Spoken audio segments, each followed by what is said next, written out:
Hi, everyone, and welcome to the Sisters Interview. Tonight, I am Righ from Ontario, and my co-host is my lovely sister, Ishaxi, also from Ontario. And tonight we are blessed to have one of our favorite people in the whole world, Duchess Wrenn, Order of the Pelican, a knight, Pillar of Tiri. What is it? It's Pillar, isn't it? Pillar is a service, and then I'm also a raven, which is like the Lion of Ontario, but for her principality. She is the absolute coolest, and I miss her so much. And I'm just so glad that we get to sit here and talk to her for hopefully a while. Yeah. So thank you, Wrenn, for coming and talking to us. Thank you for inviting me. Yay. I really miss you guys too. I think you're amazing. Yay. So I don't know if you've seen any of these before, but we usually start with your origin story. So what is your SCA origin story? So probably in 7th grade, my mom found an ad in the newspaper for a mask making workshop through our local art gallery. And it was in fact doing a very simple version of death masks. And it was run by the SCA. In grade 9, or grade 8, there was a big, that's when you, 8th grade, you study medieval history. And so there was a big demo that happened at our school. So that's when I first saw fighting. And then Abu was very involved in the theater company. So I'm going to say 10th grade, I was working with him very closely on a play. And at the time I was looking for a sport, thought about kickboxing, and he showed me this, and that's been that. Huge influence. So 8th grade. Well, I didn't start playing until I was 16. We'd gone to a couple little workshops and that type of thing. My family was super not into it. I mean, they liked the workshops, but my poor mom, oh my God, to get authorized, I had to get her to sign off on it. And I put a helmet on her head, and all my 16-year-old rage just like came out the end of a sword that I didn't really know how to throw that well. And I can remember, because we were at near tennis courts, and her head like bounced off of the tennis court fence and came back, and she was like, sure, you can do this. Did she get to hit you back? No, she just had a helmet on, so she had nothing else to counterbalance against. Wow. Oh my God. 60-year-old me was a bit of a jerk. Same. I say that about every 16-year-old of us on this program tonight. Yes. Hard yeah. game. So when did you start getting your armor together then? When I was 16. Mostly through Mark of the White Hand. So there would be armoring days at his or Wayne's places. And yeah, that was mostly it. I borrowed some kit, borrowed a helmet for a long time. And just built up a kit, and I was fighting in tournaments.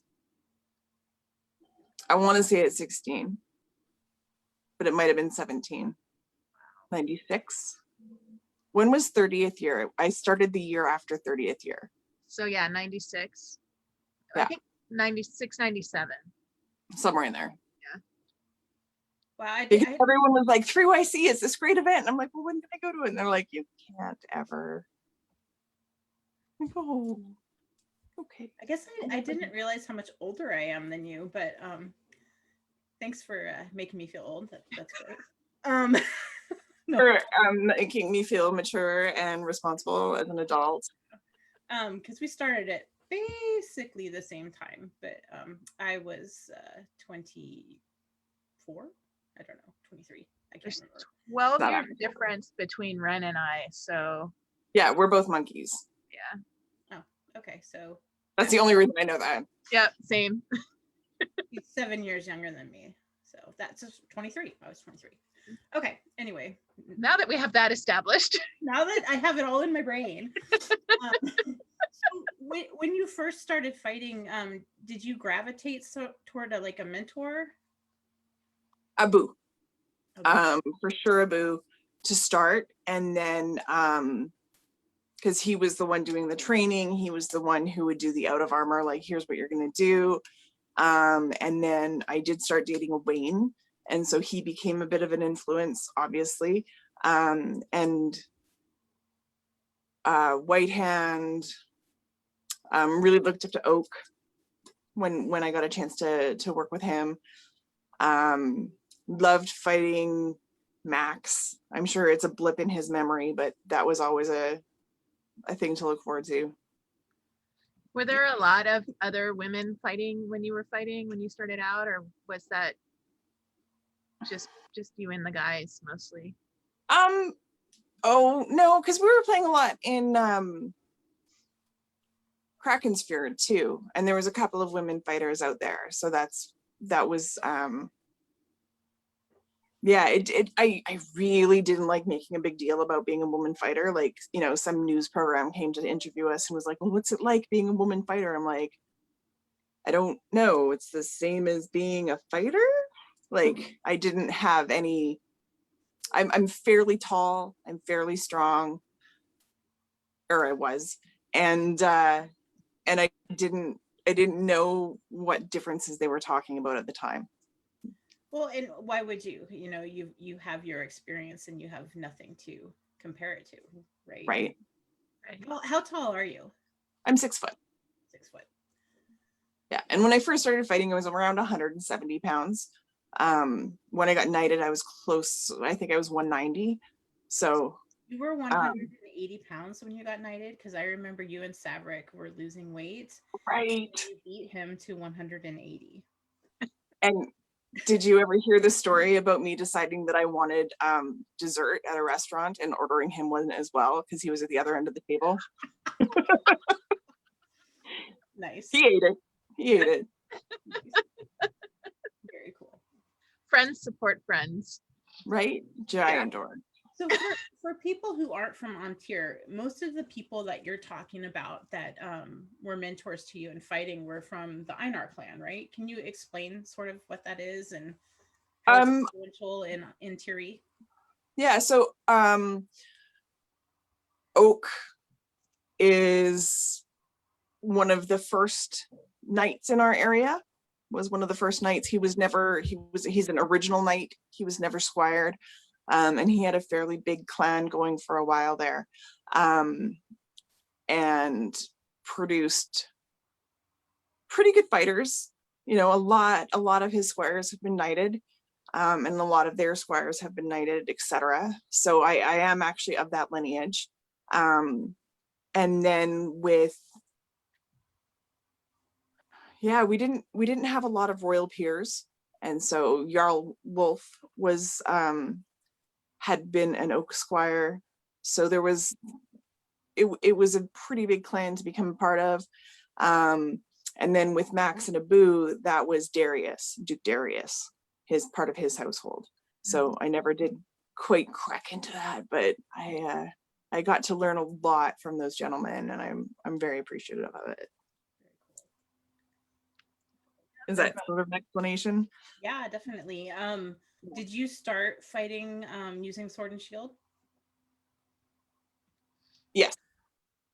I was told, like, because I really wanted to fight with a spear, and it was just after Robin Hood had come out and like Christian Slater did his whole spear thing on the anyway, and I was like, I'm gonna do that, and they're like, first you have to do this, and I never really switched up after that. I like a spear in war, but I also really like running a giant shield. Like throw me out there with like a dagger is my preferred. If I'm going to be in the shield wall, I want to be in the shield wall. I want to be crushing in, and I want a dagger so I can like kind of reach behind or protect my head a little bit.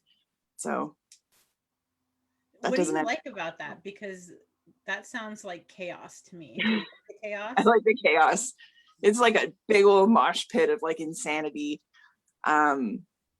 I was really honored the year I was Queen at Estrella to have some of my heroes of Ontier say, okay, we're going to build a shield wall and we're going to do a really big push. We're going to kind of try and break right through this. And I was like, okay, can I be in on it? And they're like, yes, Your Majesty. And so then they took me off into a field and just like stood there elbow to elbow, like Red Rover, and I just had to smash into them over and over and over again until they were like, yes, you can totally do this with us. So that was pretty awesome. Apparently we knocked some guy out in the first one, but I checked on him, he seemed fine. Like after the battle, I went over and apologized. That's funny. So how long did it take you to like, or when did you decide to get serious with fighting, or were you serious from the beginning? I was 16-year-old serious. Right. So medium. And then when I was 18, Wayne and I opened a store. We opened a body piercing studio. And so we didn't really have an income. He was really pushing to get knighted then. So I primarily, if I went to an event, I would be doing merchanting to pay for going to that event. So I still fought a little bit, but it wasn't until the first Tier tournament for Prince and Princess that I really, like about 3 months ahead of that, I got all my armor back in order and I really started training, and it was my goal. I wanted to be part of testing whoever was going to be the first Prince and Princess of the Principality. Very cool. So did you fight in that? I was there. It was like 2003. Yes. Yeah. Very cool. Something like maybe 2002. Oh, sure. 2003. You're right. Yeah. Were you knighted already? Ripken, when you went, were you knighted already or no? I was on Vigil. That was where I had the infamous conversation with Davin and Darius about buffets. Okay. So 2003. Yeah. Yeah. Now so I have it right in my head. So how was that tournament? Was that like your first big tournament? I had fought in Crowns before that. Okay. No, wait a minute.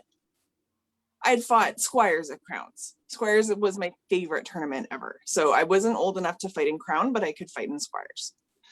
And I think I'd fought in Crown a little bit as well. I know that the third time I fought in Crown, we were sitting around afterwards for final court, and I'm sitting on the ground and Wayne was standing behind me. And Tiernan comes up to him and he goes, I had the weirdest first fight. This chick just ran into my shield and then fell down.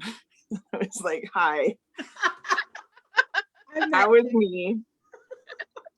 I thought you hit me with your sword. He's like, no, because we got up and refought it. And I think I was like 19 at the time. And it was just one of those like, yeah, I have more aggression than anything else. That's all I've got for me. I just try and jump in and apparently slam my shield. And what's really cool is that Tiernan was the one who was on Vigil. So kind of a round circle story. That's a super awesome full circle story. And you ended up squiring to someone. When did that happen? I wound up squiring to Rothgar. She asked me, I know that I got squired in 2004 because I was 23. And she asked me after I had asked to be squire for the day for some squires tournaments, and I didn't know them very well. I didn't know her very well or her partner. And, but they had been Sir Thorvald, also from my area, also part of Oak's lineage, was also one of my teachers in the beginning, but Rothgar was Thorvald's squire, and I liked how Thorvald taught to fight, and I found that Rothgar was very similar to that. And so I accepted. Excellent. Yeah. I didn't want it to be like public, so we did it in camp, and he didn't warn me that he had all this like oath prepared, and so I used my guide my Girl Guide, Girl Scouts in the States, I used my brownie promise to do my duty and be a good squire to the king, my knight, and my family. I don't remember quite, but I was like, come up with an oath. And that was the only one that came to me. Very cool. I love that. And it was accepted, so I guess it was acceptable. It worked out okay. So for people that don't know you, you're also very service and art oriented. Fighting drew you into the SCA, but when did you get interested in the other stuff? My mom is a doer. My mom is a doer. If something needs to be done and it doesn't even exist yet, she'll figure out a way to make it exist. And so I started finding those holes and, building, somebody would say, hey, we should have a super practice. And typically it would be Abu and I would put our heads together and he would come up with like the plan. And then I would wind up being like the event steward for it, that type of thing. Yeah, I held office fairly early. I was chatelaine for a while. That's my stalling out. I'm not sure. I think it was just intuitive. It was never really something I thought about. And then I had kids and a family and had to draw back a little bit. As you do. Yeah, as we all have done. But that's one of your superpowers. And I imagine in and out of the SCA is that you see a problem and you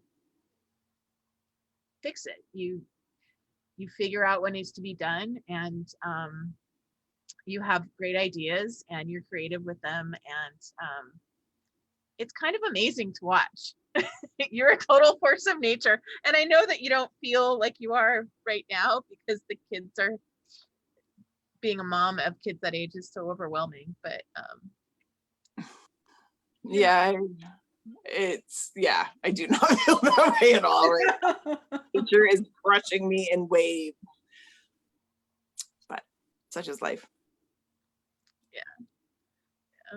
So for example, hot dog o'clock came okay, so that became a thing because the people I traveled with would get so flippin' drunk on Saturday night, and Sunday would be like these death hungover limp bodies that I had to like pack around, and then I'd have to drive home, and it was just hot dog o'clock was me investing in tomorrow tonight. That makes sense. So there's a certain point where I was like, everyone needs some protein and some carbs, and we're going to absorb some of that liquor. Y'all can keep drinking, and I'm going to have another hot dog o'clock after that as well, like right before bed. And then it just became to any time, anywhere. I mean, just randomly. Sir Saif worked for the theater company as well as Sir Abu, and or Tariq Abu, and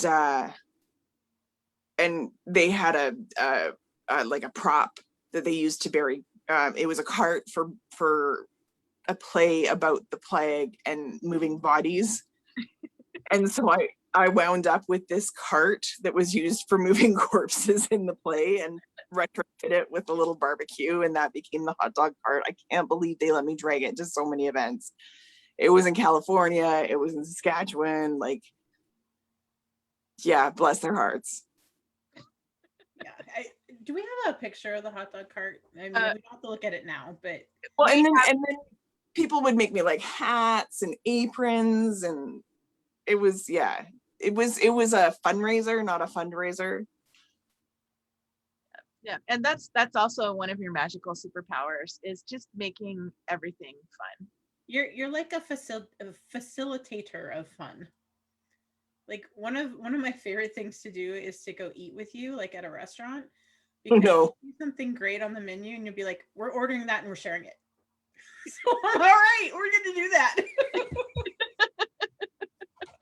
I've also known to be so burnt out after our investiture as prince and princess. We were leaving site, we were caravanning with Duke Saverick and Mistress Saif, or Mistress Safia.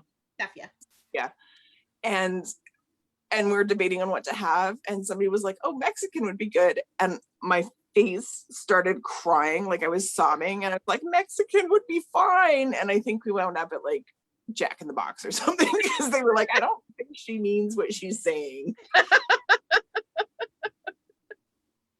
I've also been known to order chocolate desserts, and I don't really like chocolate, and be like, why is this so chocolatey? So that happened after an Estrella that I've never lived down. So let me share that with you now, Sure. so I can continue to not live it down.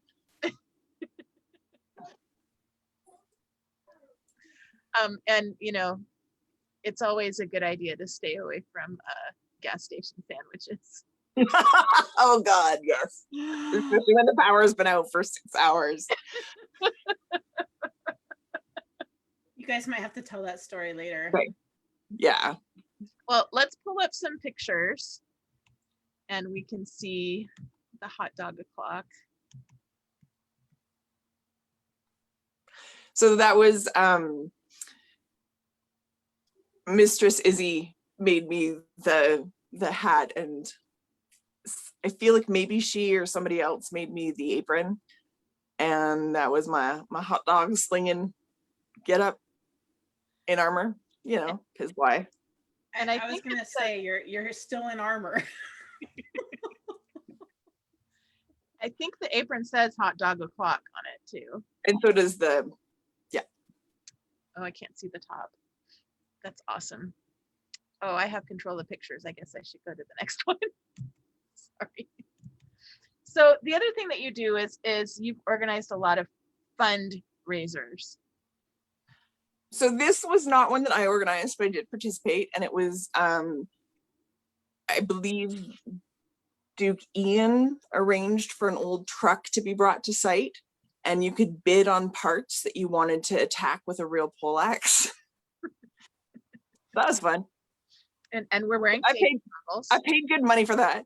Yeah. And then he had it all arranged that somebody would come and pick it up at the end of the event, and we'd get like $100 for it or something. So perfect. And you have served as Royal Herald. I have. How did you get into heralding? Because it needed to be done, and somebody needed to do it for a court to start at some point, and I was like, gotcha, I gotcha, let's just get this rolling. Most things, that's how I got into them. Because you just have no fear, or you do, but you hide it. Sorry, this is us sitting in the shade, very happy to be in the shade. I think. Where is my armor? Neither Dear one God, how did armor on? Okay, I'm glad, because I'm like, what did I do? Oh God. It must have been hot, because I don't have on my body armor either. Yeah, that's. So hot tip, if you have especially particularly terribly dyed and bleached hair and you're fighting, if you put leave-in conditioner in first, it looks really sexy after, as you can see, but also it keeps your hair from snapping as much. So one of the things that's super impressive about your path to chivalry is you reigned a lot right before you got knighted, and you somehow managed, and anybody who's reigned knows it's hard to do. You managed to fight during your reigns, as well as, you know, pretty much run your reigns, because you were the driving force in your reigns. So I just kind of wondered, how were you able to make that a priority? I just did, I guess. I didn't win the tournaments, so it wasn't my, like, if somebody got to go fight halfway through court when we were prince and princess, it was me, because I don't know, maybe I was stubborn. Because it was your turn. Because it was my turn, it was fun. I'd get antsy. Nobody wants somebody antsy on the throne. But yeah, so some events it was harder than others to be able to get into armor at. There were concerns when I was queen. There were concerns from my king that I wasn't. I didn't have a skill level to not embarrass myself fighting by fights. So there was a big struggle for me there, saying, you know, and then when I wound up when we stepped up, a man died the first night of our reign, and in the morning, I was woken and I needed to go tell people and let them know. Fortunately, we were actually there. He died, and one of our great friends and my partner now, Sir Alden, was a paramedic. So we were all very involved in the ambulance coming and making sure that everything was okay there. But the next day was kind of chaos, right? The next day, for some reason, they thought that I was a person to go to spread the word to his people. And the tournament was being pushed back and pushed back. And finally I came over and I was like, what can I do to help this tournament? You know, like, let's get this day on the road kind of thing. And they said, well, we need a bye fighter. And I was like, fuck it, I will be your bye fighter. And I did. And so after that, I held up okay. And after that, I was bye fighter in as many of the tournaments as possible. And we were traveling a lot, so we took advantage of that. Like, we would stay down an extra night for Lionsgate baronial practices quite often, or we would go early so that we could hit, you know, Thursday night. I think you guys had Thursday night in Stromgard. Yeah. So we would do little things like that. You say they're little, but they're really not. I mean, you orchestrated your travel plans so that you could maximize your fighting. And I think that's pretty amazing. And I don't think that I was doing it purely selfishly, because the people I was traveling with all loved to fight too. And the bar rose for all of us as we were hitting those other practices or finding tourney nights, or like when we were Prince and Princess, we drove down to California through California to Estrella. And I think we hit 4 fight practices on the way, and Disneyland, and, you know, like we really tried to, we hit, I think it was 4. 100%. I mean, that's another thing that's really cool about how you did that, is that you were so driven to make sure that your fighting took priority, that you wrote like, you know, rising tide lifts all boats. You really facilitated a lot of the people from upper tier Righ to get a lot of fighting in Kingdom Core. Yeah. Izzy says that you spent every waking moment at Gulf Wars in armor so that you could fight at any opportunity. I believe it. It was pretty close, yeah. There was one morning I went out and I sort of like, I knew who our folks we were supposed to be fighting with for what kingdom we were supporting, and I was the only Ontarian out. And so at the end of the battle, they're crying out and thanking all of the different kingdoms that are supporting them in the huge households and stuff. And they're like, and Ontario. And I'm like, yay. It's just me. You only got me, but I'm here. So, yeah. Well, do we want to talk about first reigning in Righ? Okay. Sure. Okay. When did you guys win Cornet? It's a fabulous question that I don't have the answer to. 2006? 2006, yeah. I can remember because I'm just thinking around pregnancies. When I was pregnant. Yeah, I think it was 2006 or 2007. Yeah.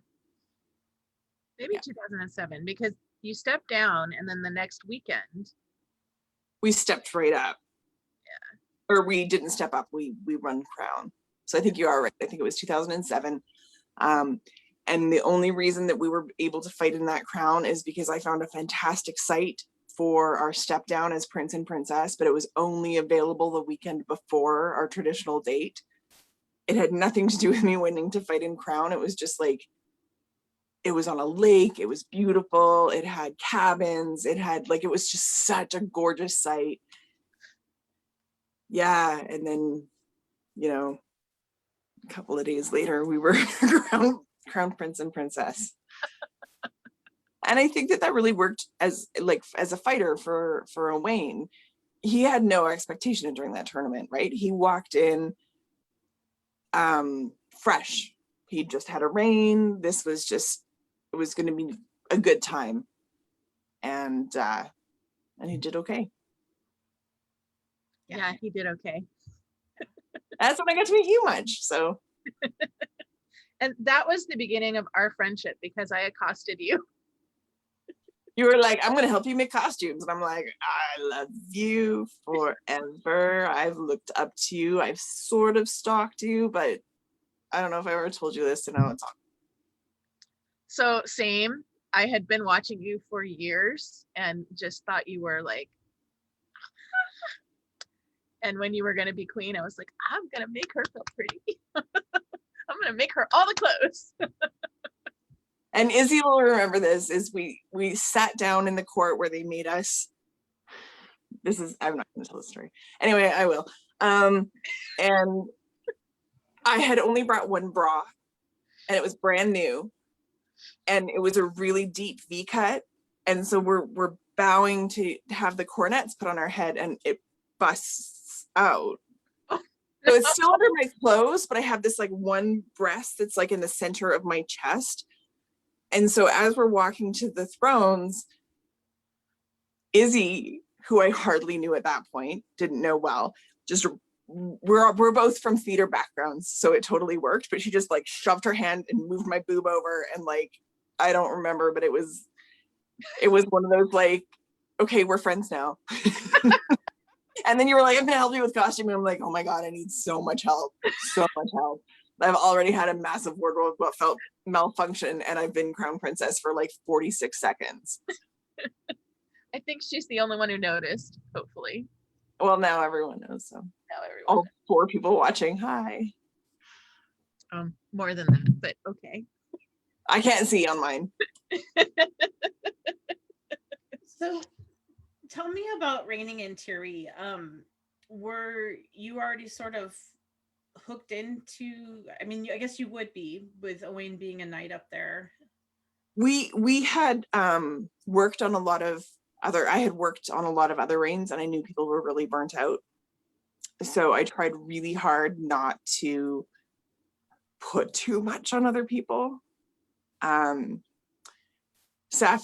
and Savrik were our head of retinue. They were great, but I did every single scroll that we ever gave out in Thierry. When you say you did every single scroll, you mean you illuminated it? And illuminated. I mean, I made like some of them were, you know, master copies, and then I would do them differently.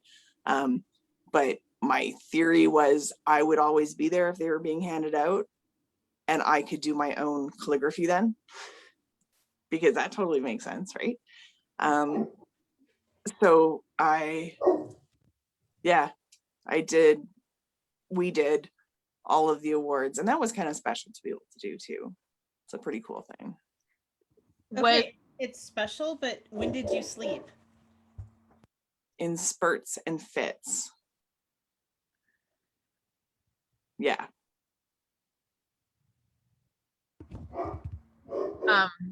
So how did you transition from really doing everything yourself as princess to allowing people to help you and serve you as queen? Well, we had a head of retinue. We had a head lady. Mistress Anya was amazing. We had help, but we didn't have. Yeah, I didn't want to burn anyone out, and so then like little ego-y me pops up as crown princess, and I'm, instead of asking people if they would help me, I'm like, hey, what can you do for my reign? And it was just like so awkward and so awkward. That's pretty much it. But I knew Misty through a fighting forum, or sorry, Rifkin, and I was like, can you take on a bigger job? Can you be like secretary or something? And she comes back at me and she's like, well, I've only ever been head of retinue. Can I just do that? And I was like crying, like I'm at the computer and I'm bawling and I'm heaving and I'm going, oh my God, we found a head of retinue who's amazing. I get to, you know, like hang out with this human that I just adore. So that was cool. It was super cool because I got to know you so much better, and it was a super fun reign to be a part of. The Reign of Terror. That's what our t-shirt said. We had like concert t-shirts with all of the events that we went to on the back. Yeah, it was like Wrenzilla and that was the second reign, was that was the Wrenzilla second versus, one. yeah, versus King Owain. Did you And have we had a little t-shirts? graphic for that. Did Sorry? you have t-shirts for your Tyri reign too? No, I think I was volunteering a lot at the Arts Council in Kamloops, and we had an event happen and we needed some shirts done for it. So I learned how to silk screen. So then once you learn how to do something, you might as well just do it again and again and forever. While you're sitting on the thrones. We did actually, because Cedric, when Duke Cedric stepped up after us, our second reign, he wanted shirts and they were so good. And they said more Saxon violence. And I didn't have time to print them before we got there, but I had the screen and the ink and the shirts. And so, yeah, like I wasn't literally sitting on the throne, but I was like, you know, behind the royal encampment, so screening these more Saxon violence. Saxon, just in case anyone's reading that wrong, Saxon. Saxon. And just watching the feed come through, I'm like, no, that's not what he said. Yeah, the closed captioning is not all that smart. So yeah. And did you had like a t-shirt shooty thingy too? I didn't. Promised one from several people, but never actually had one. But I would just, there are those moments where you're losing everyone in court. Do you know what I mean? Like there's those, all of a sudden it's like 45 minutes later and people are starting to pull out their phones and like you're kind of losing the crowd. And this is such a controversial thing that I did. I know that I got a lot of flack for it, but I would just run out and I would like hype up the crowd and throw out some t-shirts and then we'd get back on with court. The other thing that I like to do with court is I would most often I would walk up, and where the guards left the gentle, I would then bring them up from there and be able to say, hey, you know, we've noticed this stuff that you're doing and it's really amazing, and then be able to give them the award. So I like to have those little moments with people. But yeah, there's just these little points in court where you're like, I don't want to sit here anymore. And I think everyone feels it, even me on the throne. So yeah, I know that it was like a bar tactic, and I know that it was not appreciated by everyone. I loved it. So I loved it too, and I really admire you for embracing who you are and being you on the throne and not worrying about, or you probably did worry about it, but you didn't show it. I didn't hear most of the critiques till after. Okay, what other people's expectations might have been, because I've talked to other women fighters who have sat the throne and they're like, oh, I don't feel queenly because I'm not, I don't know, delicate or, you know, whatever. And when you sat the throne, like you just owned who you were and you were 100% you, and it worked really well because you were so genuine about it. Yep. Cool. And I think that it's unfortunate that people have to voice those opinions, because every queen should be different, because and any consort too should include, because people are different, and people deserve to see themselves reflected in the royalty. And there was something that I noticed that I did too, and I didn't really notice I was doing it until after, but when we first stepped up as prince and princess, my parents were there and they didn't have a fucking clue. Pardon me, sorry, but they didn't. They had no idea what was going on in court. So once we were in charge of court, I would explain everything. I'd explain it to people as though they knew nothing about it. And same, they were at our coronation. And again, you know, I'm not just going to say I'm giving out a Jean de Lion. I'm going to say this is the service award, and these are the services that we. Oh no, wait a minute. That's an art award, but that's okay. It's an art award. Okay, it's been a couple of years. But you know what I mean? Like to be able to say, hey, this is what this is. This is why they're being recognized, and this is what we've noticed them doing, and we really appreciate that. And actually getting off the thrones and saying that as you're walking forward to meet the gentle, to bring them up to the thrones, I think was something I tried to do. And maybe it made court longer for people who knew what was going on, but I thought it was important for new people to feel included. I don't think it made it longer. I think it really engaged people. And you know, that would be dead air, really. Yeah. If you didn't do that. So. Yeah, for sure, for sure. And oftentimes you did it barefoot or in your armor as well, which I also just loved. So I have to tell you that Sir Roland just commented that his family still talks about Queen Wrenn and the t-shirts in court, and that it was a highlight of his daughter's childhood. Oh, so. I think I plummeted it right at her face by accident, but I remember being reprimanded for like, don't throw things quite that hard at little people. But I love that she remembers it. That's awesome. Well, let's pull up some more pictures. Okay. Yay.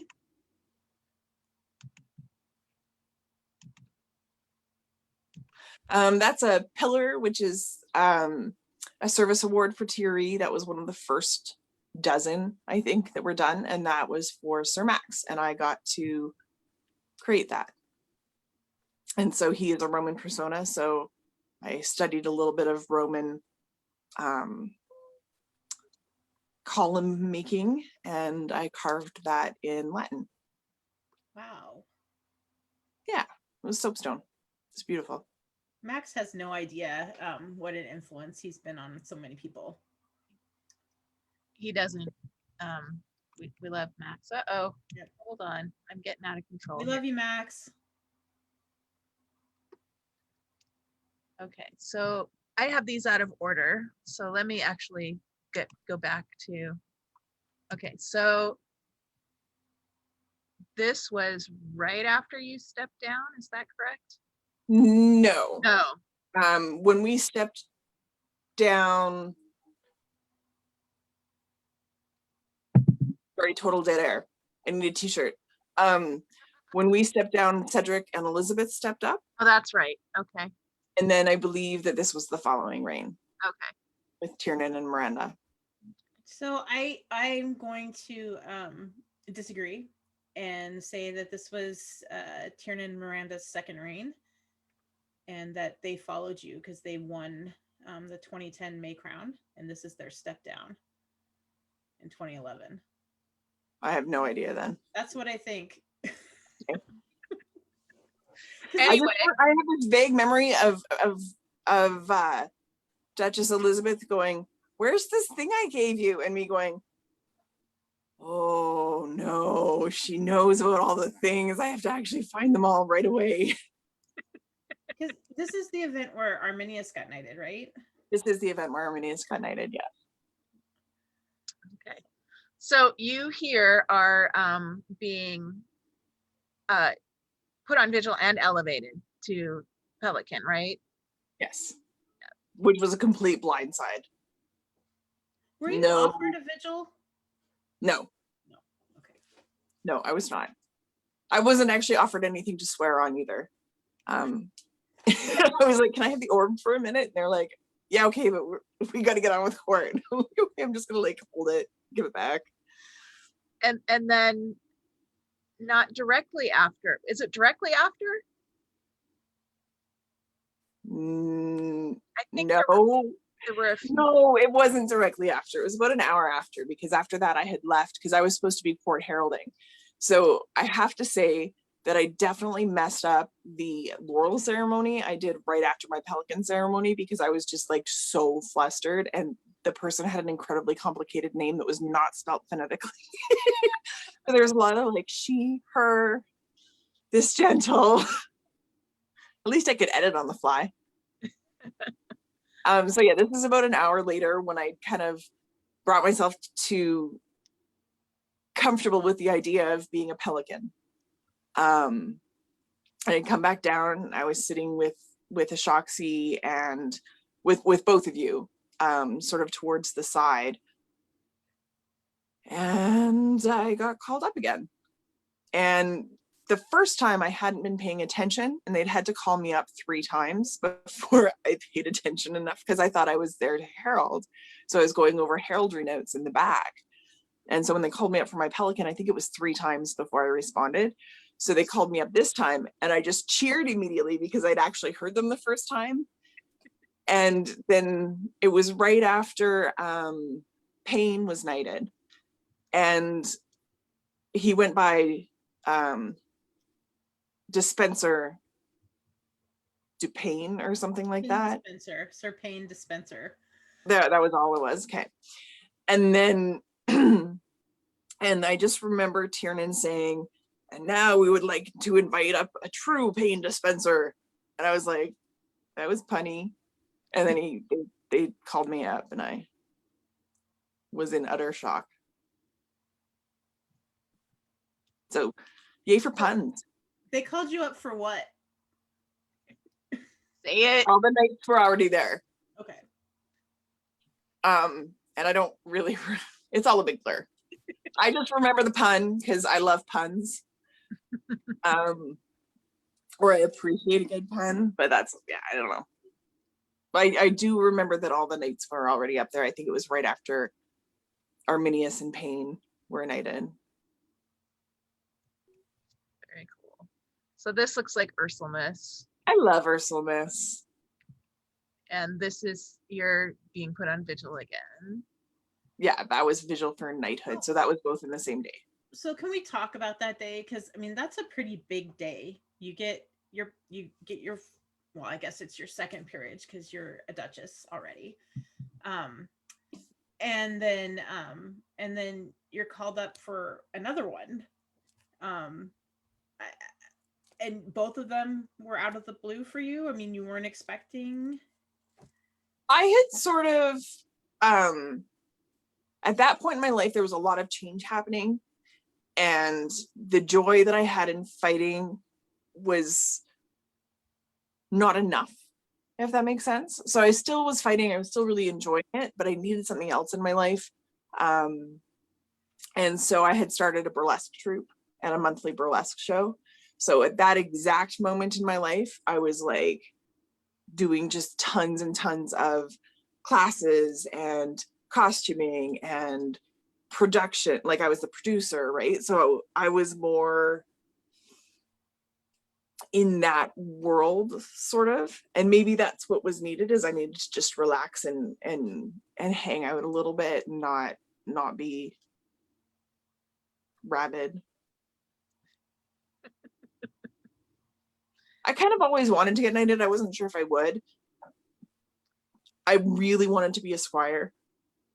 That was a huge goal for me. Really, really wanted to be a squire, because most of the other women I knew were men at arms or women at arms, and I wanted to kind of break past that and get to be a squire.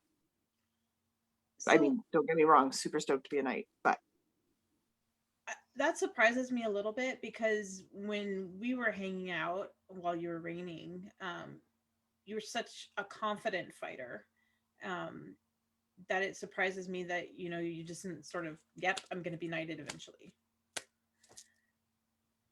I was just plan on being the best fighter I could be.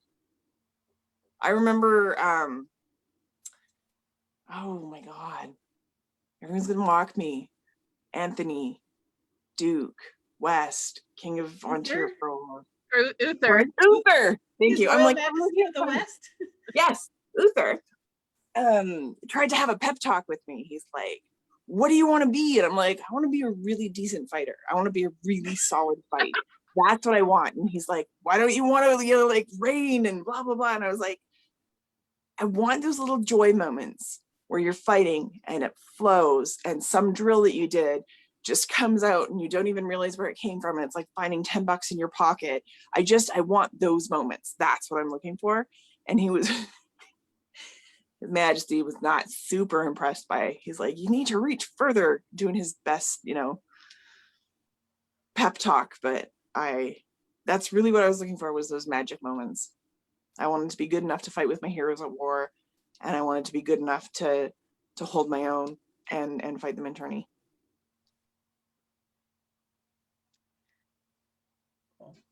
I had a thing and it left my head. I can't believe that I messed up Uther. Oh my gosh. I'm so sorry. I think we all are doing that because it's been a year of Facebook and not using people's names and titles. Yeah.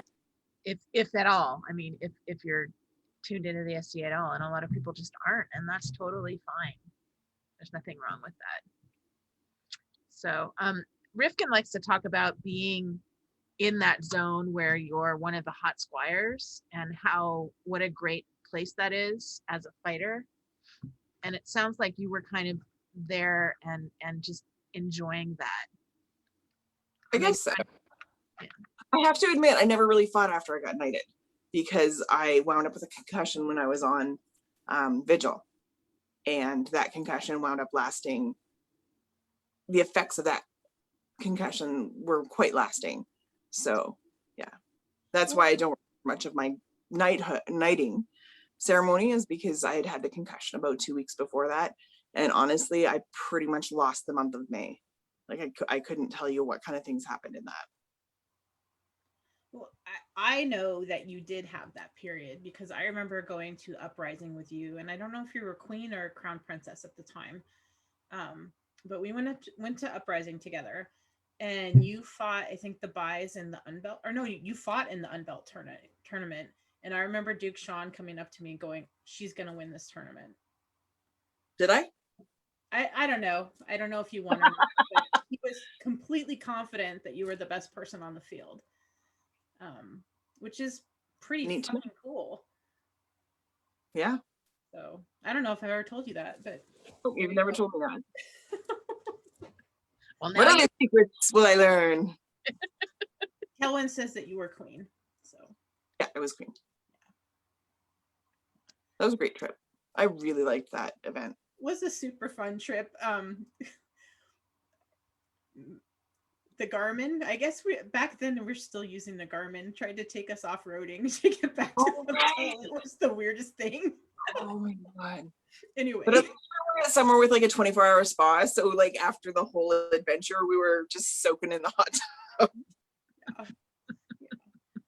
So I have to tell you that because we've shared hotel rooms a couple of times, and I think we shared a hotel room when my husband got knighted, and then we had to bail because I had to take him to the hospital. But before that happened, you would wake up and you'd be like, "It's hot tub time and waffles," and anytime we go to a hotel now, it's hot tub and waffles. So. Yeah, you're welcome. Yeah, it was hot tub, right? Because it's square. Hot and then waffles. And waffles. Anyway, so that's a I'm glad I could give that gift to you. It's the gift that keeps on giving. So yeah, awesome. All right, but we haven't really talked about your knighting ceremony. And we haven't really talked about your reigns too much either, but let's talk about your knighting ceremony since we're still sort of talking about fighting. Do you want me to pull up pictures? Sure, let's do that. Okay. So I'll have to scroll through some to get to them. So one of the things that I decided that I really wanted was I wanted to honor the people who inspired me. And instead of having a bunch of people talk about me, which made me very, very uncomfortable, I had a group of people who I wanted to honor for their hand in my path. And so I spoke, I believe there were 12 people. Again, it's a little bit fuzzy now. I could look up in my notes, but you know, I wanted those who inspired me. I wanted those who I knew would come past me, and it was pretty emotional. Rothgar was amazing, and so was it was good. Oh, my pity the fool. Go back to the pity back the to that. fool. One of the really cool things about the 12 people that you chose is you included Aziza, right? And she was probably 14 or something at the time, maybe younger. And she was somebody I had confidence would follow. Yeah. And she's Octa's squire now, is she not? She is. She's Squire to Octamasades, and she just graduated with a degree in engineering and has her first job, and she is up in Shittimwood. Nice. And has not come back to the SCA yet, but may. Yeah, we'll see. We're ready for her when she decides that that's what she wants. Always. I can't believe this picture is still up. This is the amazing outfit that all of you made me, and Brenya wove the fabric for, and I can't even. Also, that sword, I don't think it ever made it home. I don't know what happened to it. It was given to me by Thorkel, my brother Squire, and to this day, I have no idea what happened to it. And it is sort of like one of those secret lucky charms, I think. It's like if you have something you love and you throw it in a lake and you know that it's always going to be there. Like in my mind, it's always at my knighting ceremony. It's always that weekend is where that sword lives. That sounds insane. I don't know. Do you sort of know what I mean? Kind of cool though. So one, I forget her name, and I'm not going to remember a lot of the names, or maybe even any of the names. But one person, so this outfit is about all of the women that loved you and supported you.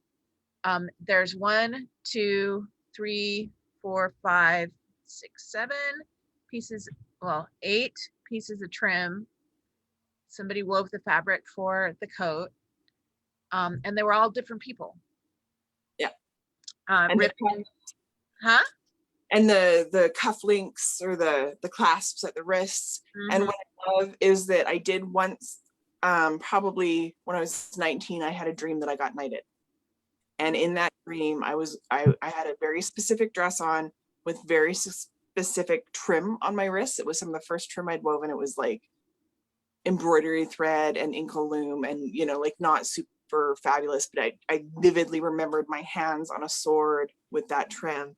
And I believe I gave that to you and you included it. And that was really special. I mean, if I'm verklempt thinking about all the people who had a hand in this outfit, but I love that you were able to incorporate my like newbie, my newbie weaving as well. And that yours was not the only newbie weaving on here. There were a couple of pieces that were people's first pieces. Yeah, I think it was Anya's first piece. Yeah. Yeah, and I think that was one of your first pieces of gold work too. Oh, it was definitely one of my first pieces of possamit because you volunteered me, and I'm like, okay, I guess I'll figure that out. So, I'm sorry. No, it's cool. I wanted to be part of it. And Duchess Kiva wove the metallic trim. Yeah, the brocade. And I think she made you a piece too, which made me cry and cry and cry. Because I was so. Where is it? Blew me away. Last night for your interview. I wore it last night. Yep. They were intended to be wristbands. And when I when I Yeah. she posted on it on Facebook, and I was like, oh my God, that's so beautiful. I'm so jealous. And then it came in the mail and I cried. Well, I did too, because the fact that she was willing to put so much energy into me and could see the energy that you were putting into the whole project. I'm absolutely humbled by this outfit and everyone who had a hand in it. And I would like to note that there are no shoes on these feet. And that comes into play. Naturally. And I apologize because these are not in order. And we're focusing on knighting right now. So there we go. There's your knighting. So I think he's got your belt in his hands and he's talking to you about that. Yeah. And this is me wondering if I should put my mouth guard in, probably, because I had a mouth guard because I already had the concussion, but I didn't remember what order knighting came in. Like the I think I had it in my mouth. There's pictures of me taking it in and out of my mouth like 4 times. This is my knight, Sir Rothgar, and giving that belt back was significantly more emotional than I had prepared myself for. it was a very emotional day. And these are the people who inspired me. And the knights. Should we try to name them or should we not? No. Because it's gonna fail. No, I would like to take note of Tariq Surabu, who was the one who got me into fighting in the first place, and just what a wonderful and incredible mentor he was, and that I'll miss him. Yeah, he passed away this year. We really wanted to get him on and interview him, and he just did not feel well enough and did not recover. So that is a big regret. Yeah. Do you want to name him, Rifkin? You said you could.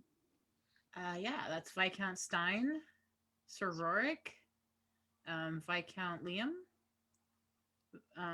Duchess Mari, Sir Boo, Aziza, Sir Alden, Earl Siri, Sir Lachlan. There we go. And that wasn't that bad. And Saverick. And I don't know who that is. That's the one I'm like, they look like they're wearing a county crown, but I just, yeah, I can't, it's kind of blurry. Sorry that, yeah, okay, we shouldn't have done that.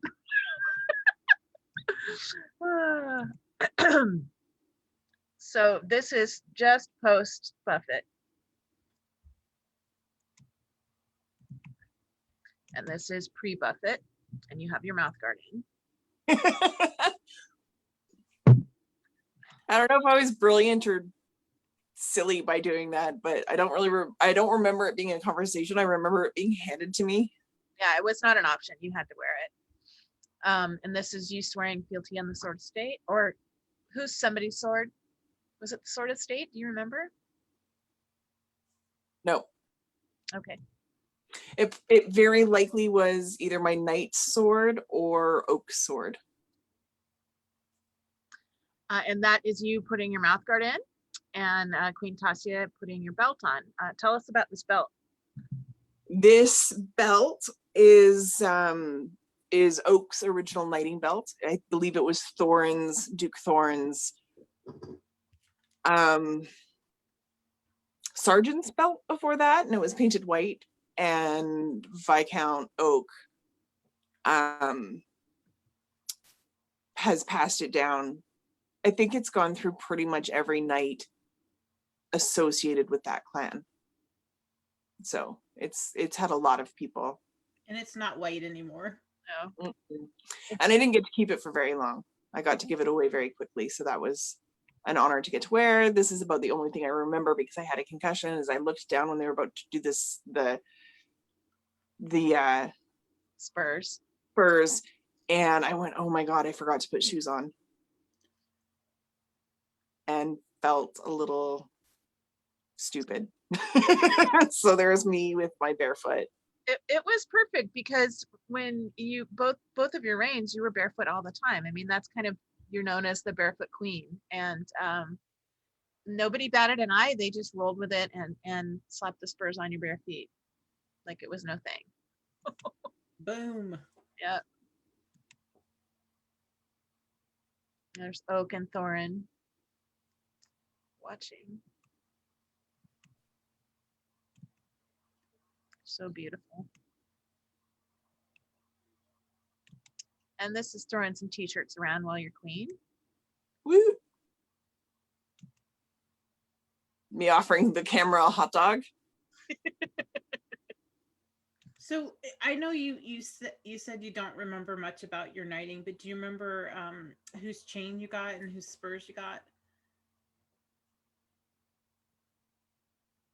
White Hand says he has those spurs, so I don't know. Okay.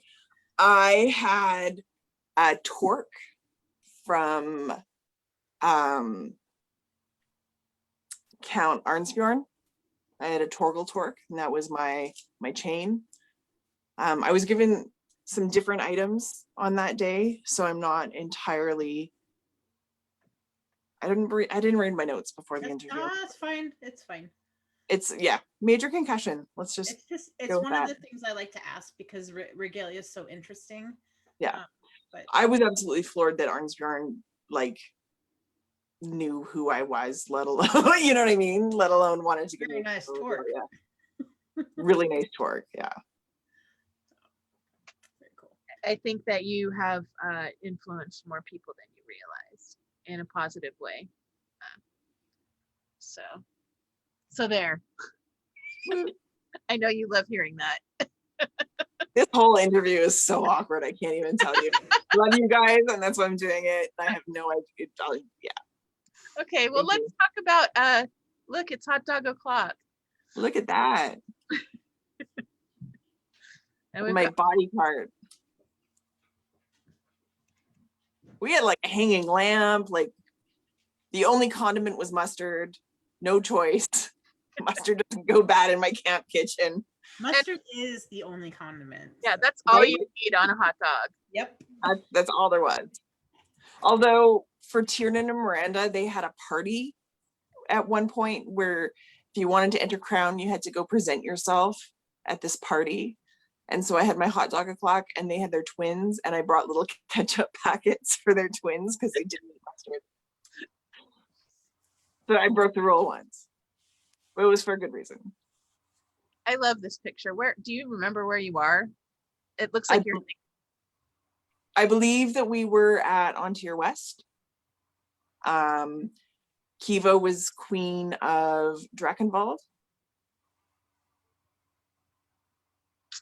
Maybe it's Astoria because it's got. I don't remember these plastic pavilions that Ontier West wore. Okay, then I have no idea. But Kiva's definitely a queen. Yeah. And Ontier West was when she was my hero queen, where she wouldn't go into court until we were there because they changed the time of court, and it was this whole big gong show.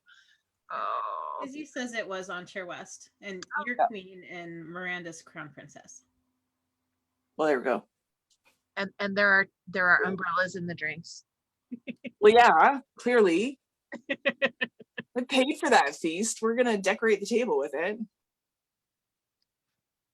Okay, so here's a really weird one. It was Ontier Bardic Championships, and they were like, Your Majesty, would you be a tree in our skit? And I'm like, okay. And I'm expecting to have some sort of interaction, and I just awkwardly stood there like a tree for 7 minutes. And then they thanked me, and I was like, that was not, no. Thank you for wanting me to be involved, but.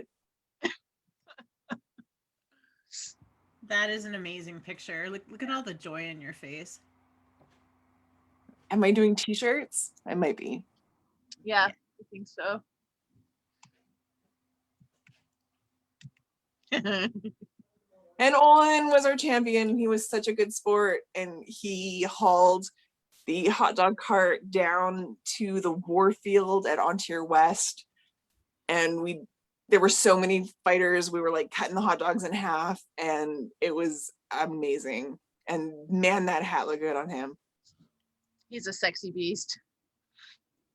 The hat helps. Sure.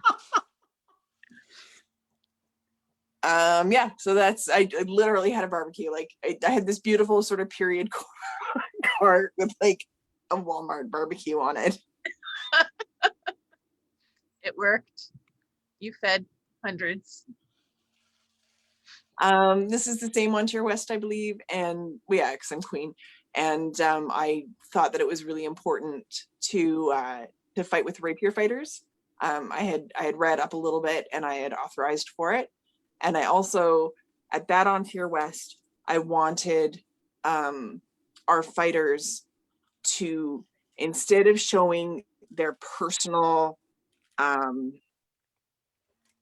instead of being on the field for their personal glory, I wanted it to be more about the kingdom. And so I insisted that all of the fighters wear the tabards, and we actually have really nice tabards. And it got some pushback, and maybe it wasn't the right thing to do, but it looked fierce. It looked so fierce. And so when the rapier army was being brought up, the tabards, or not the tabards, the baldricks, I asked them each to wear an Ontarian baldric, and I think it was kind of cool. Like, I don't think they'd ever been asked to do that before, because nobody complained. That's awesome. You are really good at building community like that and making people feel seen and welcomed. And just some more hot dog pictures. Yeah, that was the queen of the West at the time, who's standing beside me, I believe. I think she was helping me with hot dogs. As you do when you're queen. Right?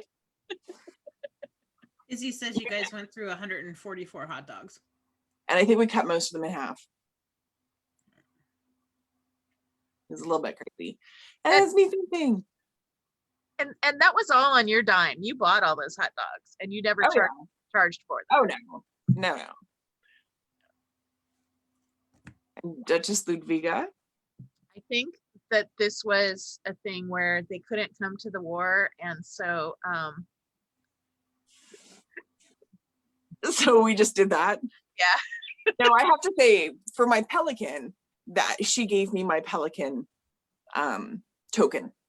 Wow. When I was, yeah, so that was pretty phenomenal to me, because again, not somebody who I realized would do something like that for me. Yeah, super cool. And Izzy the shenanigator.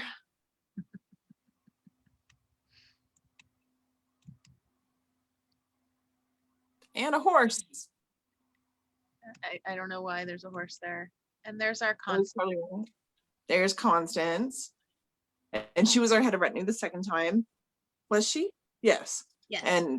And we got to know her through reigning. And that was, I mean, one of the biggest gifts of reigning is being able to acknowledge the people who should and we loved to acknowledge, but also we were so blessed in the people that we got to meet through reigning and through having retinue. And I can't even, yeah, she's great. Love her. Me too. Me three. I just think this is a great photograph. So how was it being queen and leading the army? Okay, so I got to do that at Estrella. Owain broke part of his hand, and he had to remove himself from the field. And so I took up as head of the army, and I don't think that it was expected that I would actually show up at those meetings and speak and have opinions. And I was able to turn the tide a little bit here and there when things stopped being fun, you know, and say, okay, well, this is getting a little bit serious, and, you know, like name calling is happening and all of that thing. So I think that we need to just wheel around and be on the other side of the field. And fortunately, oh God, Sir Hathwolf I gonna was say our, Hathawolf. It has to be Hathawolf. it was Hathwolf. And he took it in stride and said, okay, let me go make some arrangements. And he did a really great job of helping keep that vibe. And that was the one, again, where I was fighting in the shield wall and trying to burst through and punch through. And yeah, super fun. I really, I was very nervous about taking that role on, and thought I should sort of wallflower it a bit, especially being a squire. And Roth, or oh my god, I just lost it again. Hathawolf. Hathwolf was so good at like, okay, well, these are the things that we can do. And yeah, loved it. I mean, it was terrible that Owain broke his hand, but it was very interesting to have that dynamic where I got to yeah, that's something that makes me want to win a tournament, that experience. Very cool. All right. Pull up some more pictures. Did you guys ever go to Penzic as king and queen? We did. It was a disaster of sorts. It was our first event after stepping up, and we didn't know the intercultural anthropology, and yeah, there were really great aspects of it, but I would suggest to any crown, whether you're experienced or not, if you're going to a foreign war, you need to learn the cultural anthropology ahead of time, or you need to have somebody who often goes to that event or is more familiar with that area, and have them be your interpreter or guide. That's what I learned about that tournament, or that particular war. Also, if you have a leaky tent and a whole bunch of people who know that that's the king and queen's tent, and it starts raining, people will start throwing black garbage bags over your tent and like blue tarps and stuff, and hanging them down with like 4-liter or gallon water jugs. And then what happens at Penzic is it pours, and then the sun comes out and it starts like beating down, and you can actually have atmosphere happen within your tent, as like there were literally clouds inside my tent. Wow. Right? So then we're trying to take everything off, and yeah, we had a pretty ghetto tent at the time. We got a better one. Wow. Again, it was one that I made. I was like, I could make a Bedouin tent, no problem. Give me a weekend. But it had lived a long life. So this is you getting your duchy, It is. and Mr. Safia made the circlet for Owain, and it was after a really great Anglo-Saxon find had just been found, and then she based the strawberry leaves off of that style, and so that was a hair clip that I had that I've unfortunately lost in the decade since, but on my circlet, I don't know, am I on video or not? yeah, I have little tiny ones on my. here, let me make you big. Go ahead. There we go. Little tiny ones on my Viscounty circlet, which was made by Owain. Very cool. Very cool. And I have had people from other kingdoms, when we've shown this work, ask me, you know, who made that so that they could get those leaves too, because they think they're gorgeous. I absolutely love them.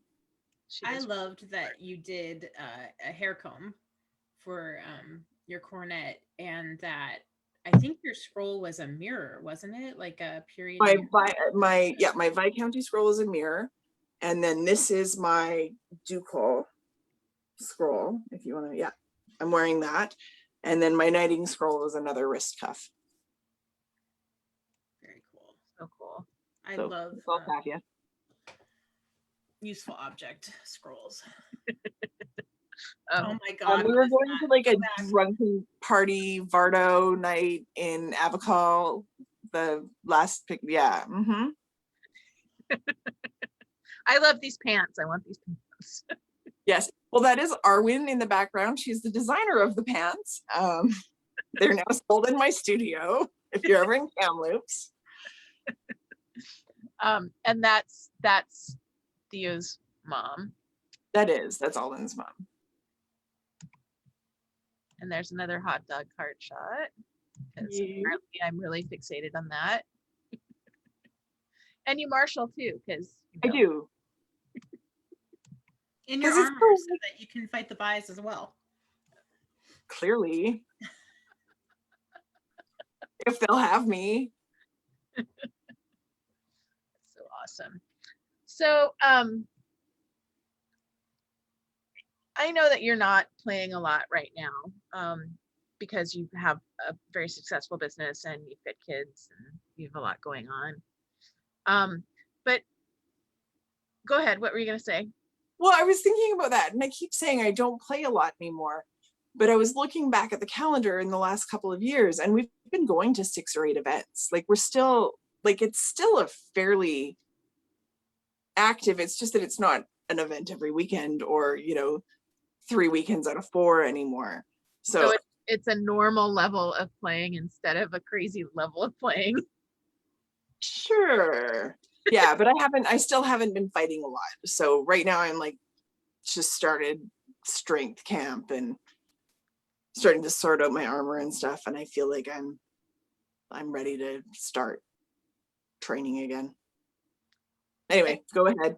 Are you concerned about head injuries? Yep. What kind of steps are you taking to prevent that with your armor? I think I'm gonna. So I came back to fighting a little bit, and I put on an old Spangen helm, and I put a chainmail drape on it and everything, and it really didn't make a difference. And the helm was so bloody tall that I'd get tipped in it all the time. So I think I'm actually going to go back to my SPCA sort of sport helmet and do some of the padding, the crash padding, instead of just the regular, I think I had a yoga mat, 2 yoga mats in there, like, really. Yeah, I mean, the military. obviously I got my concussion at work. I slipped and fell on the back of my head. So that had nothing to do with the SCA. I broke my elbow at one point pumping gas because I'm magical. And that had nothing to do with the SCA. Like, yeah. So I think if I'm comfortable in my gear, I think that's going to make me more comfortable on the field in general. And I think I really like drills. I really like training. That's how I learned. I have no natural aptitude. It's all been taught. And so I need to go back to that core again. What were you going to say, Rifkin? Oh, I was just gonna say the military anti-concussion Yeah. helmet thing is so great. That's the one. We need to get some of that in our house. We don't have that. You should, because not only is it great in the helmet, it cuts down padding the helmet from like an hour to 5 minutes. Oh wow. Yeah. And they're replaceable, and you can wash them, and you can replace one and not the whole thing. Yeah. They're What is this wash them that you're talking about? Aerofoam, yes. That doesn't help you. Some of us don't like to smell like helmet. Well, see, but I had the leave-in conditioner, right? So I always smell like, chamomile or some coconut. Yeah, right. Don't use coconut oil. When my daughter was younger, she'd be like, "Ooh, Mom, you smell like helmet." As long as you're not like spraying your sword with perfume or anything, I think okay. If that was my thing, whatever. It's not. Yeah. Oh, awesome. So, did you feel any pressure, like, as a female knight, like, or any? I don't know, like. I felt pressure as a knight that didn't fight. Right. So when I was offered knighthood, I wasn't sure if I was good for a girl or if I was legit, like, ready to be knighted. So I had some doubts about that, but the men who knighted me, who put me on vigil and then knighted me, I trusted implicitly. So that was that. I've actually asked them both since I've been knighted, that since I can't fight as often, and I'm certainly not fighting at a knight level, I've offered to give my belt back several times just to make sure that they're comfortable with what I'm doing. And that's not something I take lightly, but I want to not be that girl that got knighted and fucked off. And I am. And then there was a whole bunch of reasons for that. I would say I wouldn't call it fucking off because you were injured and Yeah, then you had babies. yeah. My appendix exploded and Yeah. all of the things, right? But I wanted to make sure they were still comfortable, and I wanted to make sure that they knew that I respected them enough to take their word either way. So I have to just put my 2 cents in here as sort of a soapbox for me. Is just because you can't fight doesn't make you any less of a knight. You still have all the value that you had when you were knighted. You still have all the knowledge. You're still a teacher. You're still a role model. You're still doing service. I think we in the SCA do a disservice to those of us that, for a myriad of reasons, can't fight anymore, where we don't show them that they're still valued, and you are still valued. You are, and they are, and whether you feel like you're aging out of fighting or you've had an injury, you are still completely valued. You still have a lot to offer, and I just hope that nobody ever feels like they have to give their belt back because they can't fight anymore, because it's bullshit. It's total bullshit, and I just don't want people to buy into that. That's my soapbox. I think that one of the piece of advice that I got when I was on Vigil for Laurel is, you're being recognized for what you already are. And if you can't art ever again, if something happens to you and you can't ever make art again, you're still a Laurel. You've still done all of those things to get yourself to that place. And that was Ambrose that gave me that advice. And it's what I pass on to other people now. Because it can be such a mind fuck to get your peerage and then feel like you have to do all this stuff to fulfill that role and to be worthy of that role. And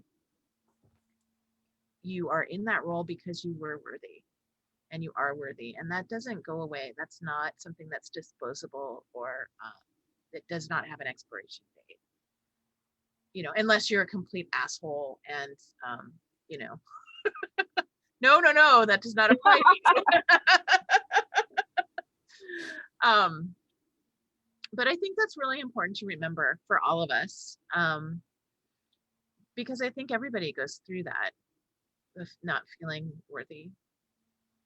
And I'm going to add one more thing, that it's really misogynistic to single out women that get injured or for other reasons can't fight after they're knighted and make it like a stereotype, because we have less women knights, it's more visible. But I would be willing to wager that the percentages of men and women who get knighted and then for whatever reason can't fight anymore is probably very similar, and that is not a cool stereotype, and it's totally sexist. So anyway, we have opinions about that. I do have opinions about that. I think it's completely unfair, and it pisses me off. Yeah. So there you go. Same. So that was heavy. Yeah. Well, we love you, and we are happy to see you whether you're fighting or I can't wait to see y'all again. Second shot.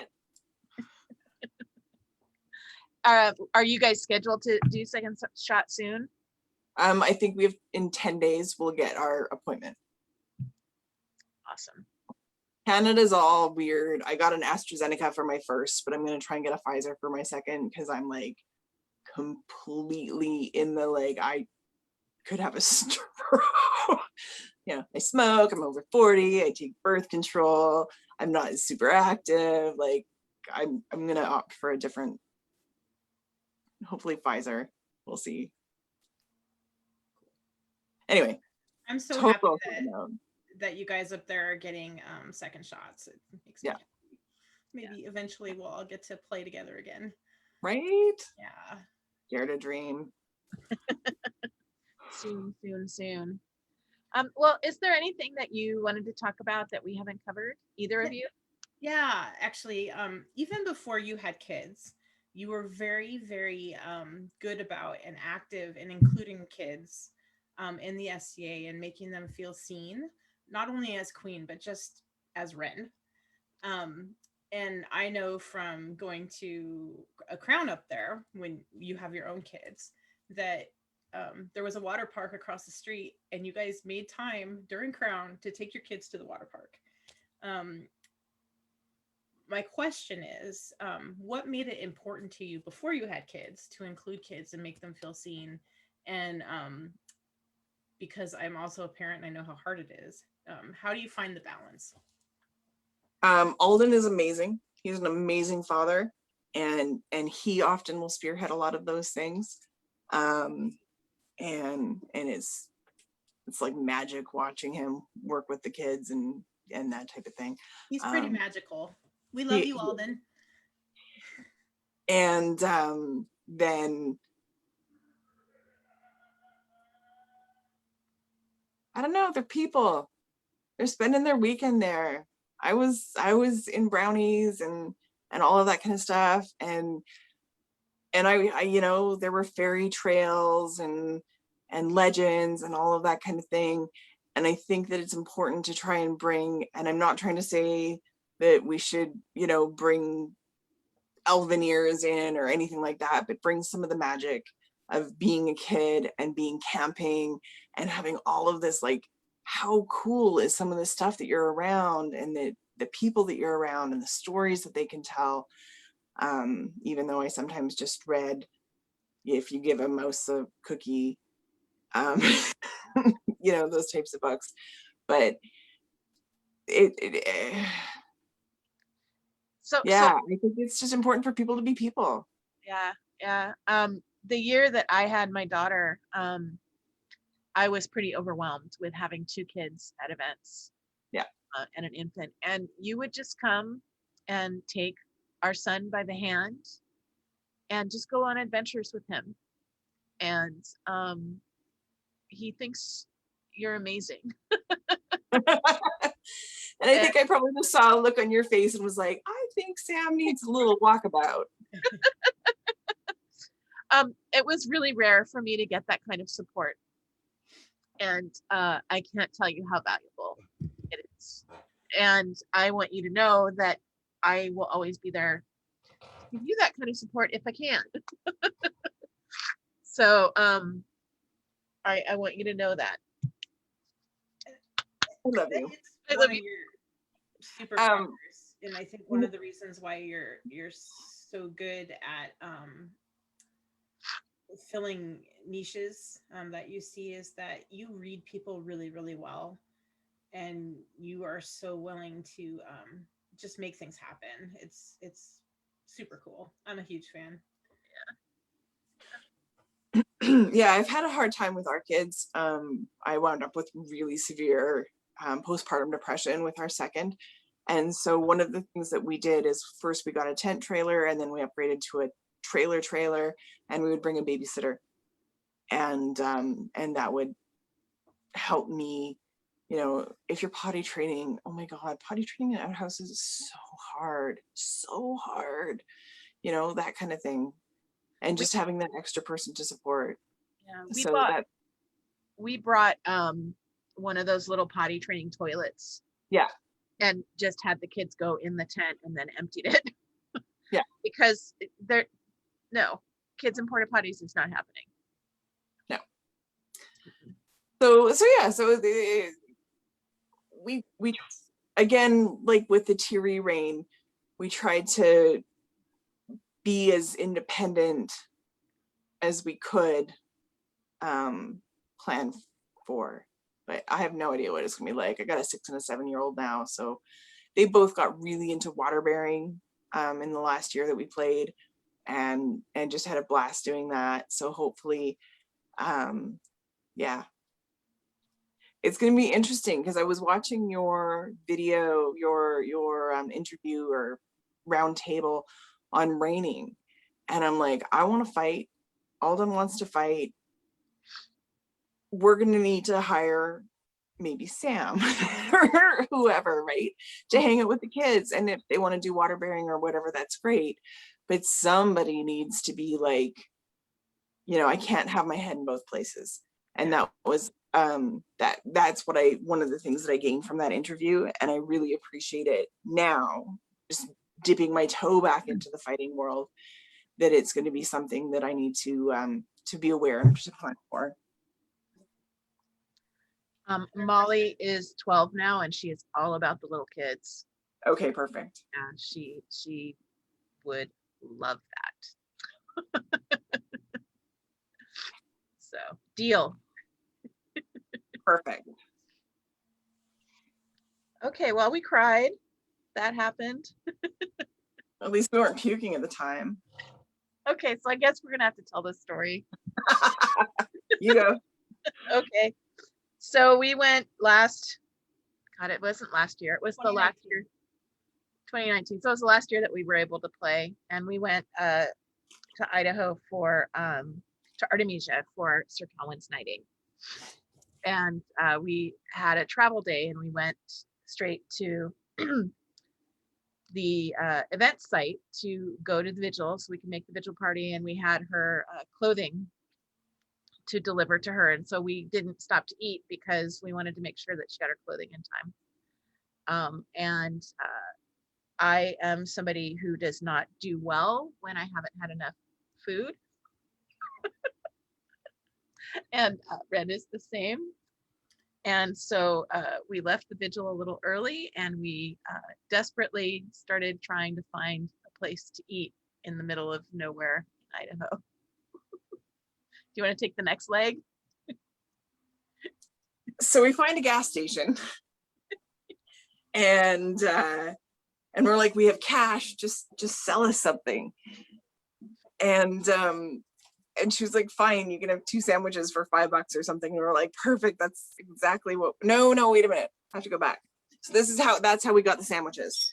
Before that, well, we were trying to figure out like what was going on, because their power was out and their ATM was out and everything else. There was a little bar with a plywood door that was beside the gas station.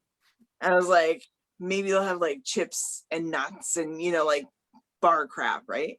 And so I open the plywood door and I walk in, and every head turns to me, and there's nobody like at the bar to talk to. I'm not sure quite. So I sort of stand there for a second looking at them while they look at me, and all of a sudden an arm reaches through the plywood door and yanks me back, and Shaxie's head pops in through the swinging plywood door and says, "It's a costume, people." Like, heaved me out of there. Anyway, so we ate our sandwiches in our glory. We're like, we're so smart, we got sandwiches. But they hadn't had power in 8 hours.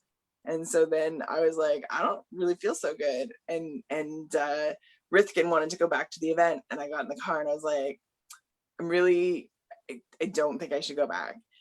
And not 10 minutes later, we were both, Shaxie and I were both vomiting and laughing, and because you could hear the other person, and oh my God, it was the worst possible, funniest way to be sick, I suppose. I don't know. And it was, I think, the shortest food poisoning ever, because once we cleared it all out, we were we're fine. Rithkin did not eat the sandwiches. No, she was smart. She knows.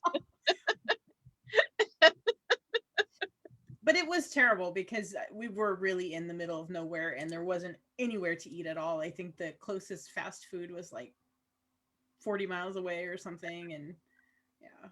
And we ended up finding instant oatmeal in the house that we were staying in, and that's what we I said. think that really helps with the food poisoning too, right? Like oatmeal is supposed to pull up all that stuff from your tummy and then you throw it up and it's gone. So thank you Airbnb people for leaving some instant oatmeal so that we could survive the weekend. So those are our parting words of wisdom. Don't eat gas station sandwiches. And always travel with instant oatmeal. What I learned at Kelwyn's Knighting. Oh my gosh, my at Kelwyn's Knighting, they asked all the women to sing I Am My Mother's Savage Daughter. And my kids, I came back sort of singing it, and my daughter, she loves that song. That's like her absolute go-to. So that's another thing I learned at Kelwyn's Knighting. You know what's cool is search for that song on TikTok, and you'll see all of these Native American women and Indigenous women singing that song, and it is really, really moving.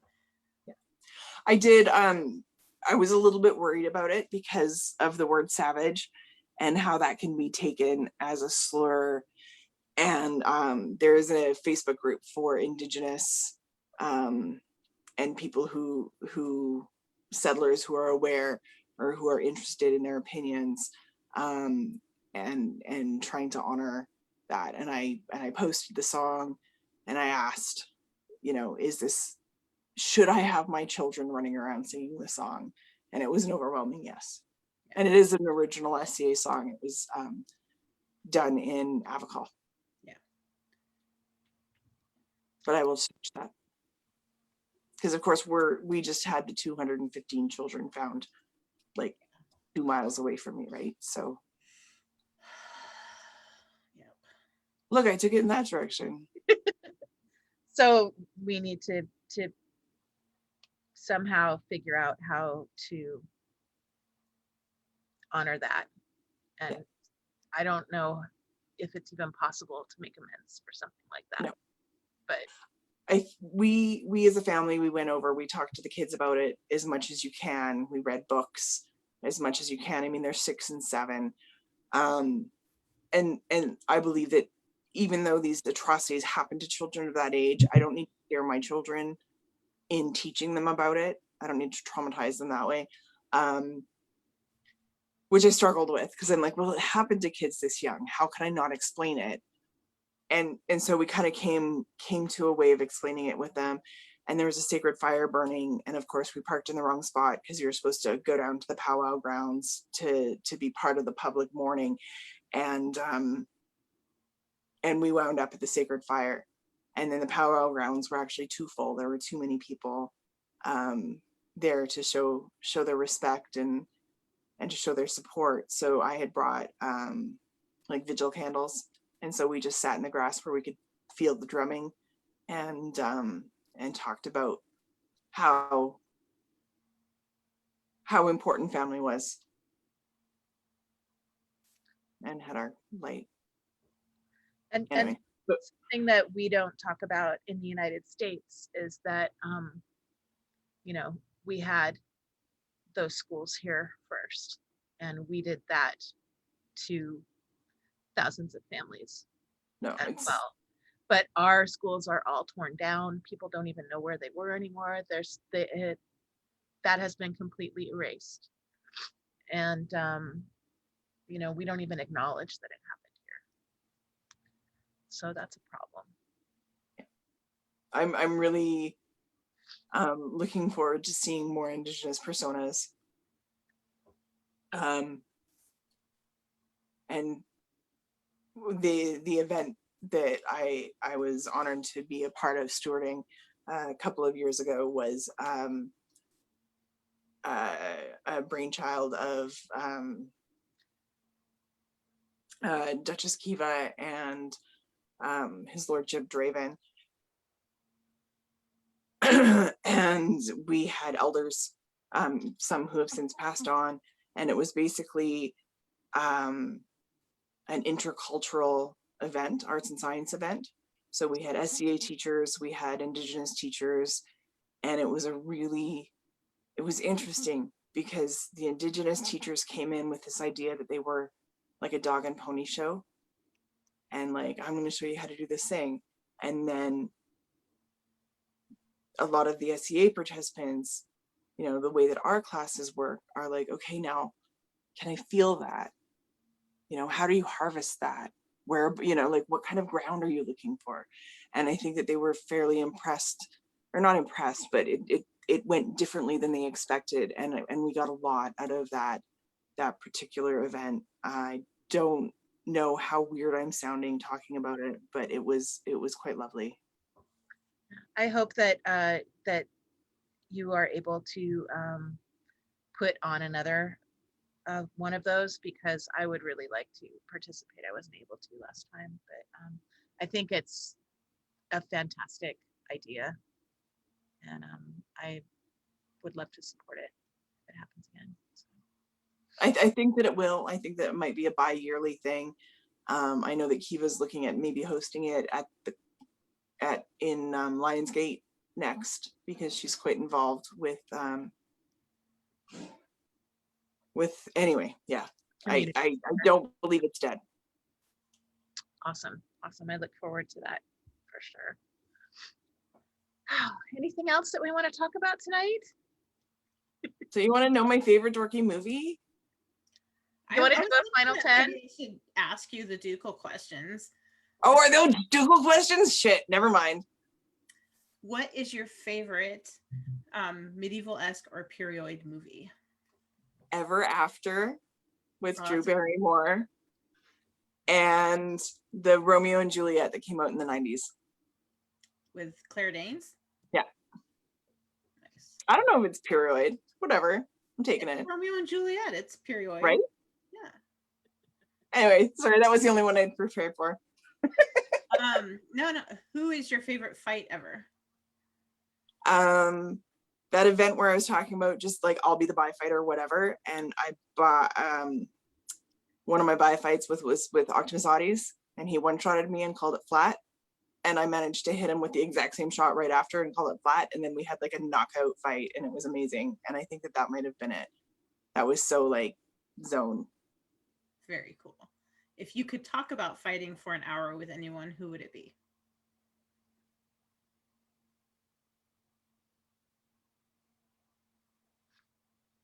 Probably you. Like I really enjoy just chatting with you about fighting, and we've both learned from so many different people that we can talk different, like we can talk about how different people teach and how that works together and blends. Does that make sense? Oh, yeah. Very cool. Thank you. Yay. If you had to recommend a book to your squire, what book would you recommend?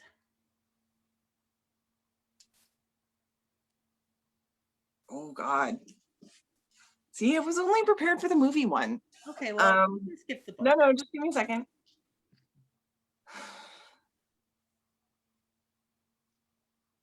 I would recommend a really good armoring book. Whatever period they want to do, I would want them to read and study a really good armoring book. And the more you understand about how the armor worked, whether you're doing an SCA sport kit or not, can really, or for me, has really helped me understand where the dynamic movement can come from, and how the sword dynamics or the weapon dynamics work, as well as the footwork. I mean, you can learn a lot from the armor. Very cool. What is your favorite in-kingdom event? Anything with squires. I don't know. It's weird to fight in squires now because I'm a knight. Anything with squires for sure. I don't know. I like Frontier West. Just give me a crown. What event have you never been to that you would like to go to?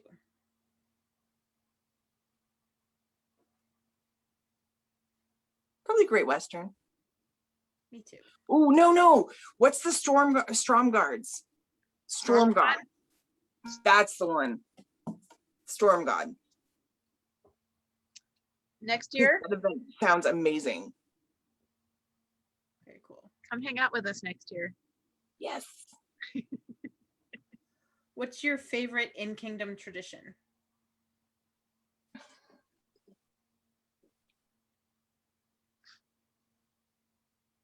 I want to say shield size because I'm a dick.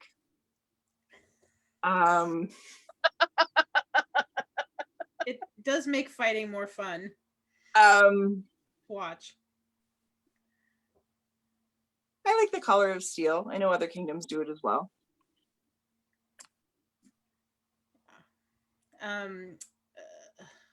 What's another question I ask? It's all good. You don't have to ask me all of them. I'm sorry. I Well, didn't the know they were last one, the last question, and I think I there's probably one more I could probably ask. But what do you think is the most important trait to become a successful fighter? willingness to learn.